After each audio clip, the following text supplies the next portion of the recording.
The almond is the very first tree to flower.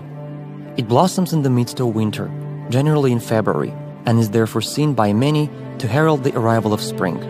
Spring is known throughout the world as the time of revival and resurrection. The almond therefore represents hope for restoration of a new life after the cold winter. It was late February 1992, just as the almond trees had scattered their blossoms throughout the small town of Khojaly, that it played witness to the snow turning an unnatural color of red. Relentless persecution and mass killing of Jews, both in Germany and in countries occupied by the Nazis, is considered to be one of the terrifying chapters in world history. The tragedy resulting in the genocide of 6 million Jews is well known by a word which sounds similar in all languages: Holocaust.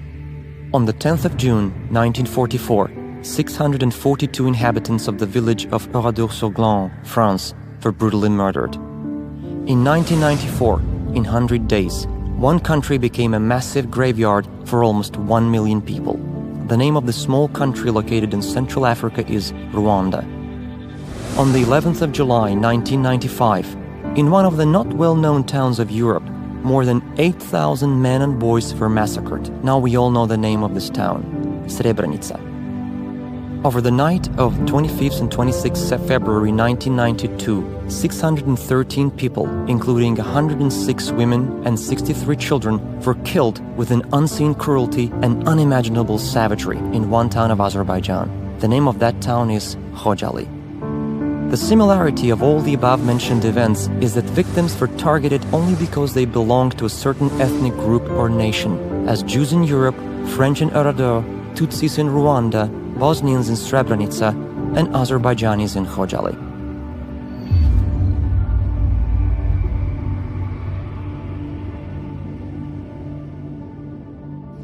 Before the Khojaly tragedy, when the Soviet Union was on the verge of collapse, Armenian terrorist organizations systematically and methodically perpetrated bloody atrocities and countless acts of terrorism against civilian population of Azerbaijan. After the signing of the Gulistan and Turkmenchai treaties in 1813 and 1828 respectively, there was a very rapid mass resettlement of Armenians to Azerbaijani lands and a subsequent artificial division of territory. Although the Armenian incomers constituted a small minority in the region, they soon pursued a policy of political expansion and devised aggressive plans for its implementation. In the 1920s, although the mountainous part of Karabakh was retained within Azerbaijan, it was nevertheless given the status of autonomy, with its administrative borders defined in such a way as to ensure that the Armenian population constituted a majority. Thus, an artificial entity was created within Azerbaijan, while more than 500,000 Azerbaijanis living compactly in Armenia at the time were refused the same privilege. Having breached international norms and principles and still effective Soviet laws, in early 1988, Armenia started aggressive actions against Azerbaijan to implement the long-standing plan to unilaterally secede this administrative territory and annex it to Armenia. In late 1991 and early 1992, armed hostilities and Armenian attacks on Azerbaijan intensified. Khojaly, a town in the Nagorno-Karabakh region with a total area of 0.94 square kilometers and a population before the conflict of 7,000, mostly Azerbaijanis, became the target of one of these operations. Having the only civil airport in the area, Khojaly was an important center of communications. From October 1991, the town was entirely surrounded by Armenian forces. On the 30th of October, the ground traffic was cut off and helicopter became the only means of transportation. When a civilian helicopter was brought down over Shusha city, killing 40 people, helicopter traffic also ceased. From January 1992, the town had no electricity. Khojaly lived on due to the courage of people and the heroism of its defenders. By occupying Khojaly, the Armenian forces aimed to gain strategic advantage and favorable conditions for capturing other Azerbaijani inhabited cities of the Nagorno-Karabakh region. They also aimed at wiping Khojaly off the face of the earth, since traces of history in Khojaly and surrounding areas represented historical evidence refuting Armenian territorial claims. The idea behind the Armenian brutality was to break the spirit of Azerbaijanis to gain psychological advantage in subsequent military operations.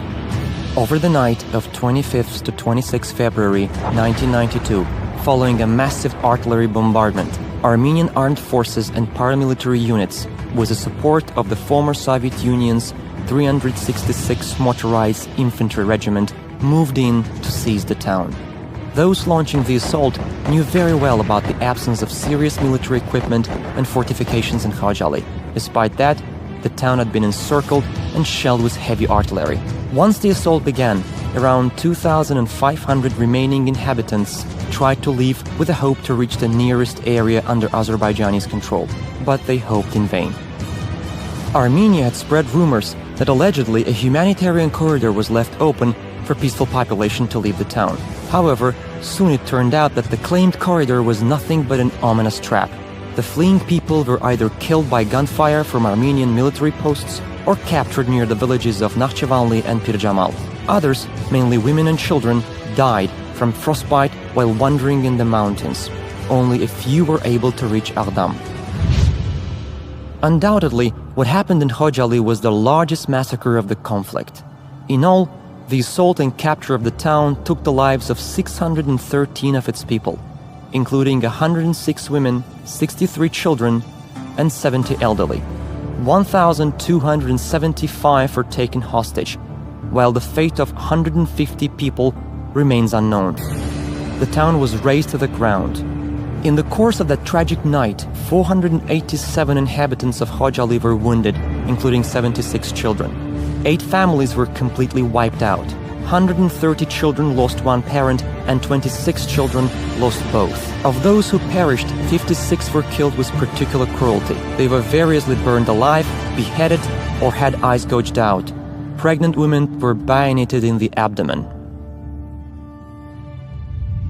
One of the ideologists of the Khojaly genocide, Serge Sargsyan, who afterwards became president of the Republic of Armenia, made a blunt confession in his interview to British journalist Thomas de Waal. Before Khojaly, the Azerbaijanis thought that they were joking with us. They thought that the Armenians were people who could not raise their hand against the civilian population. We were able to break that. Undeniably, this was an unprecedented example for breaking a stereotype from all wars that the history of mankind has ever witnessed. Unfortunately, the genocide in Azerbaijani town of Khojaly was not an isolated and standalone act. In fact, the level of brutality and the atrocities committed in Khojaly set a pattern of destruction that Armenian troops adhered to for the rest of the conflict. The official investigation conducted in Azerbaijan has found the inherent elements to qualify the acts committed in Khojaly as the crime of genocide, as defined under international law, including in particular the Convention on the Prevention and Punishment of the Crime of Genocide. These actions against the peaceful population also flagrantly violate norms and principles of international humanitarian and human rights law, including the Geneva Conventions of 1949 and their additional protocols, and the Universal Declaration of Human Rights. Over the past few years, the international community has made significant strides towards recognition of the genocide in Khojaly. So far, the legislative bodies of Bosnia and Herzegovina, Colombia, the Czech Republic, Honduras, Jordan, Mexico, Pakistan, Panama, Peru, Romania, and Sudan, as well as from more than 10 states in the United States of America, have adopted parliamentary resolutions on recognition of the Khojaly genocide. More than 2 decades after the Khojaly genocide, our grief and our outrage over the atrocities committed has not diminished. Our hearts are broken, but our spirits are not. We took our lessons from history and chose the path of development.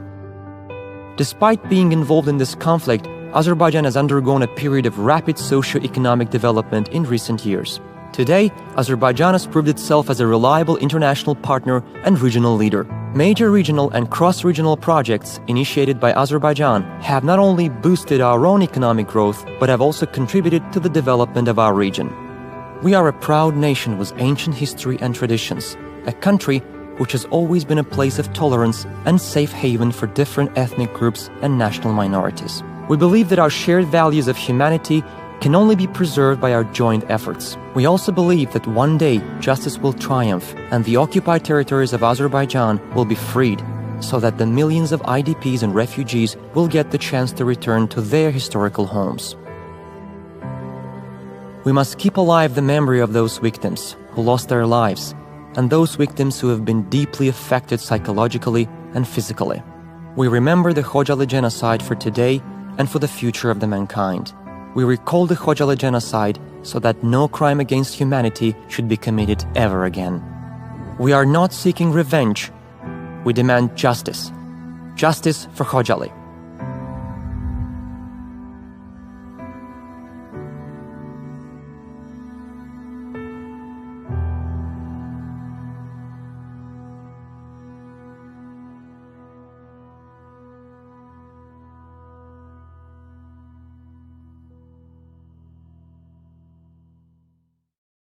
Biz size Xocalının soykırımından danışacağıq.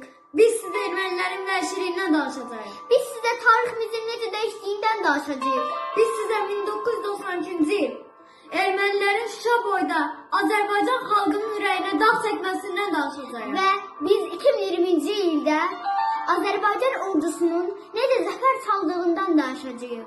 26 fevral 1992-ci ildə Xankəndində yerləşən 366-cı Rusiyaların köməyi ilə Ermənistan hərbi birləşmələri Azərbaycanın Dağlıq Qarabağ bölgəsində daha bir yaşayış məntəqəsini, Xocalı şəhərini yerlə yeksan edərək xarabalığa çevirmişdir. Bu əsl genosid dəhşətli faciə idi. Xocalı faciəsi özündən əvvəlki və sonraki faciələrin heç birinə bənzəmirdi. Bu, ermənilərin törətdiyi ən dəhşətli, ən qanlı faciələrdən biri idi.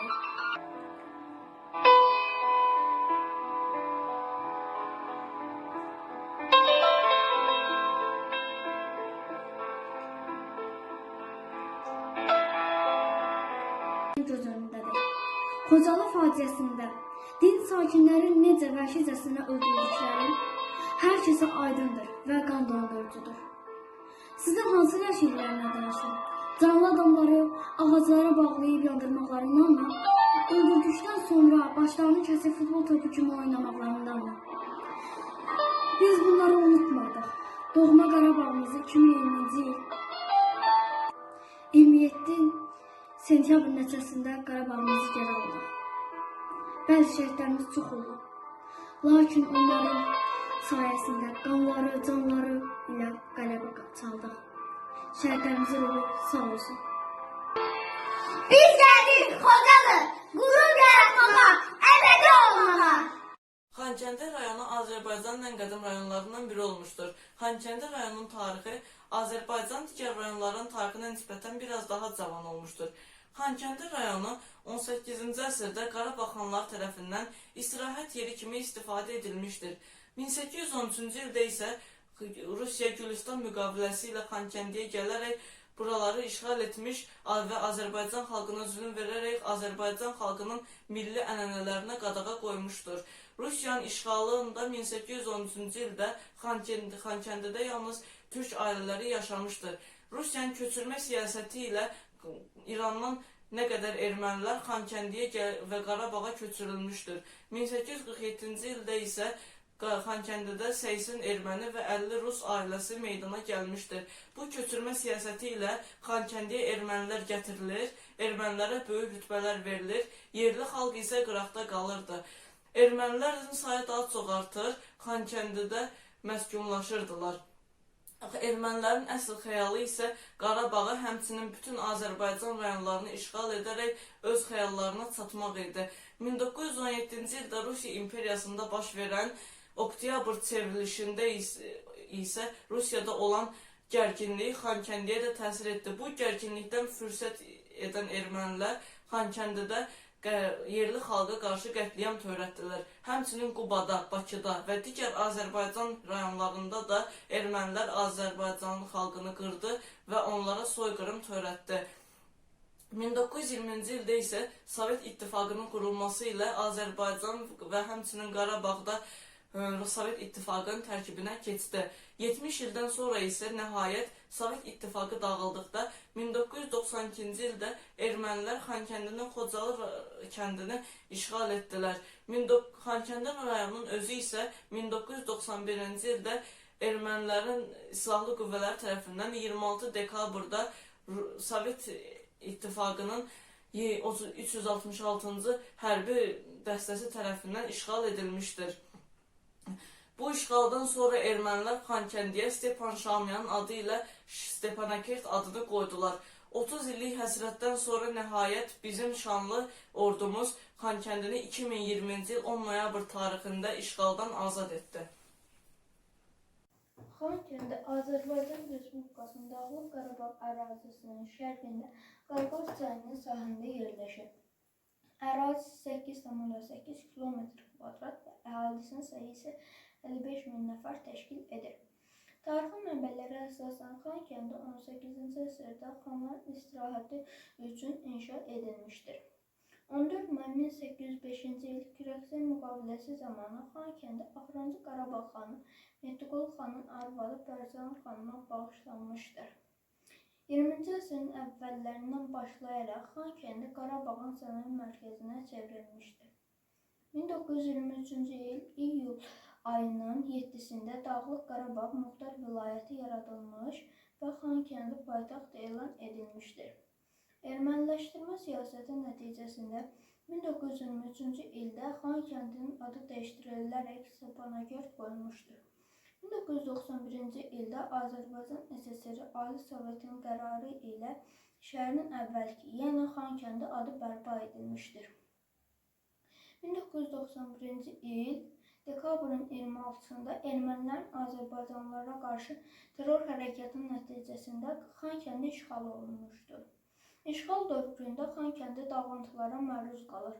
Lakin ermənilərin xaricdəki diasporasının köməyi ilə Xankəndi bərpa edilir və buraya qeyri-qanuni köç başlayır. Ermənistanın terror və işğalçılıq əməllərinə qarşı 27 sentyabr 2020-ci ildən başlayan 2-ci Qarabağ Vətən müharibəsi noyabr 2020-ci ildə Azərbaycan Respublikasının Ali Baş Komandanı Prezident cənab İlham Əliyev, Rusiyanın prezidenti Vladimir Putin və Ermənistan baş naziri Nikol Paşinyan birgə imzaladığı kapitulyasiya aktına əsasən Xankəndi və Azərbaycan işğal olunmuş bütün əraziləri azad olunur və əzəli sahibi olan Azərbaycan türklərinə qovuşur.